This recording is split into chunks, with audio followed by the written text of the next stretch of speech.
رمضان کا آخری عشرہ شروع ہو چکا ہے۔ یہ وہ دن ہے جن سے آسمان سے رحمتیں برس رہی ہوتی ہیں، اور یہ وہ راتیں ہیں کہ جن میں ایک ایسی رات چھپی ہے کہ جو 1000 مہینوں سے افضل ہے۔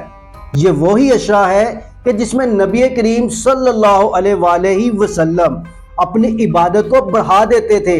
آپ رات بھر جاگتے اور اللہ کے حضور گر گرا کر دعا کرتے تھے۔ ذرا سوچئے، اگر یہ رمضان ہماری زندگی کا آخری رمضان ہو تو کیا ہم نے اللہ سے توبہ کی؟ کیا ہم نے اپنے گناہوں کی معافی مانگی؟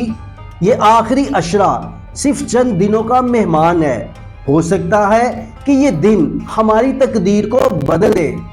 آئیے اللہ کے حضور دعا کرتے ہیں، اپنے آپ کو رب کے آگے جھکا لیتے ہیں اور اپنی آنکھوں میں آنسو لے آتے ہیں اور دل سے دعا کرتے ہیں کہ اے اللہ ہمیں لیلۃ القدر نصیب فرما اور ہمارے گناہوں کو معاف فرما دے۔